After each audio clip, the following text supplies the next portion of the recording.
Welcome to Unit 7 of EDSE 512. We just finished a 2-week long unit, and you'll notice that in Unit 7 we're moving back to a 1-week unit.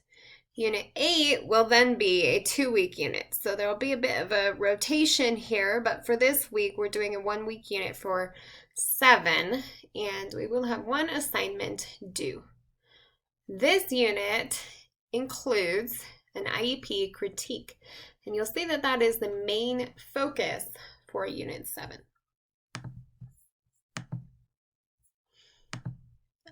The subject for this unit is consideration of special factors, and we'll also take a moment to discuss further the topic of a standards-based IEP. So consideration of special factors is a part of the IEP document in which there are several questions about factors that may or may not apply to the student and impact that student's education. And you'll have the chance to answer yes or no to each of them when writing an IEP. There are some IEPs where every single one will have an answer of no. There are other IEPs where you might say yes to nearly all of them. So there will be opportunities as you click yes, if you do, to give comments within the IEP document.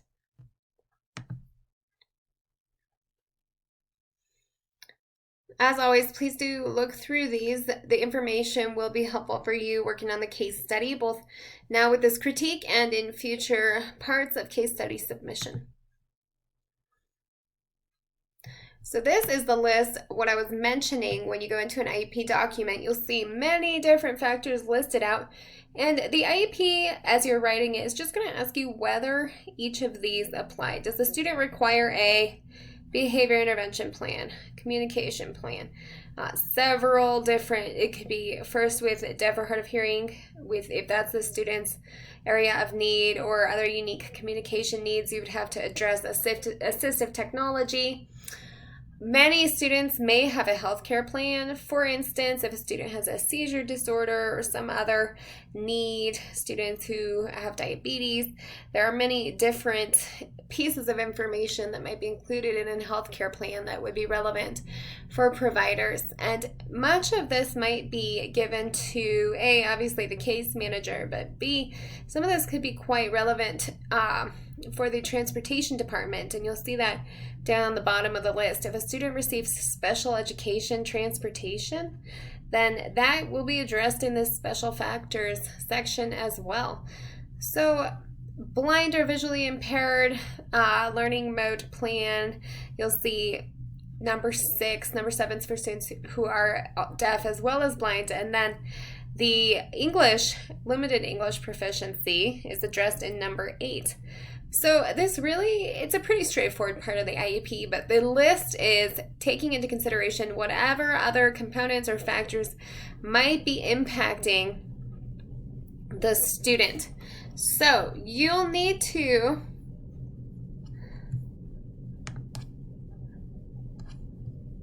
think about the special factors, not only as you're working on the IEP case study throughout this course, the case study assignments, but also with the critiques. It's relevant, as you're thinking about which special factors might be influencing the student that you're reading about and whether those are documented appropriately. And then ultimately that will also be quite appropriate to consider in your own practice, because as mentioned before, some students might have almost all of these special factors that are relevant to them.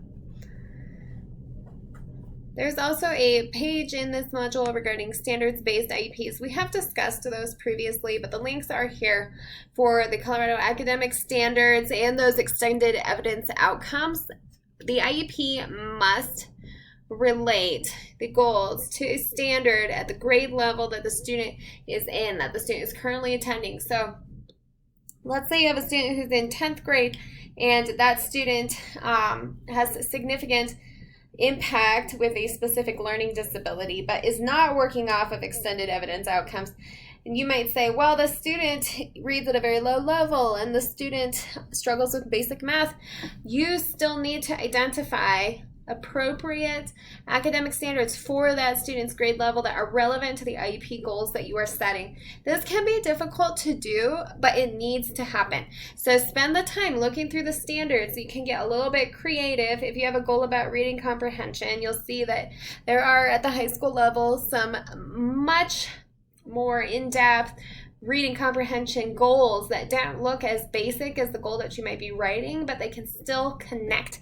Because ultimately what you're saying is this IEP goal that we're writing in this academic area is preparing and supporting the student in filling that gap as much as possible, or as much as we can do, to reach this grade level standard. And our objectives and our goals working with this student are the same as they would be with any other student, to get to the highest capacity and capability, to the furthest point in reading comprehension ability that the student can possibly achieve in a given period of time, in a given school year. We're setting rigorous goals. Schools and districts have gone to court and unfortunately have lost because the goals are not sufficient in rigor. There is not enough evidence that the student is being challenged, that growth is being demanded, expected, and supported, and that if the student's not growing, the team is reassessing, figuring out what's going wrong, going back to the drawing board. If a student's not learning the way that we teach, we need to teach the way that the student can learn, is a quote that is a popular one in the field. And it just comes back to me as we discuss this idea of standards or goals that are tied to standards within an IEP. So really do reach for the stars here. Keep a high bar for your students. Be realistic as well as rigorous. And remember that these do need to tie to grade level standards regardless of the level of performance of the student. Finally, this is the description of your critique assignment. So this will be the next part of our work for the course. This is the assignment for our unit. You're given an IEP for a student named Andrew Smith.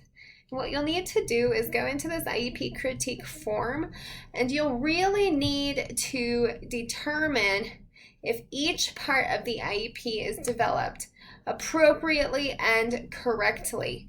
And if you say no, which here's a hint, oftentimes it's gonna be no, because this is a critique. If you say no, then you need to provide sufficient and substantial detail explaining the reason that you said no. So here's our review, right? This is a modified version of the CDE review for an IEP.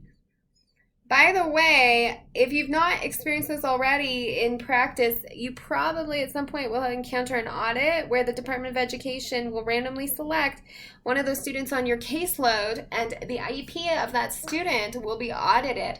And you're the person as case manager whose name is tied to that document. It's something that is nothing to be afraid of, but rather to be aware of and prepared for, because the Department of Education, and you'll work with your school district administrators and special education coordinators and support personnel as well, going through form and paperwork like this, making sure that all these parts are comprehensive. So in your notes, this is our whole assignment for the unit. Don't make these brief and small, and don't just click yes, yes, yes. Okay, we need detail about what's not done and why, and what should have been done differently. So please take your time on this. Make it a learning opportunity as you critique the IEP that's pretty subpar that's being given to you. This needs to happen so that you can prepare for critiques that you may encounter in the future, as well as for writing a more effective and meaningful IEP. At the end of the day, these IEPs are not written for the district, for the state, or even for ourselves or the families. They're written for the students. So if you're up late at night writing an IEP, you're writing an IEP when there are many other things going on during the day and people need you, keep the face of that student in your head. Keep your student in mind. That will be your motivation to write an excellent IEP. There is nothing worse than a poorly written IEP. So really take the time on this critique, and that will help you to do right by students in the future. If you're not sure if you should add more, the answer is add more. More depth of analysis is always better. More information is always better. Say what should be done and why. What does it connect to? What does it tie to? Address the bullet points. Okay, really take your time on this. Thank you for your hard work, and I'm looking forward to reviewing these.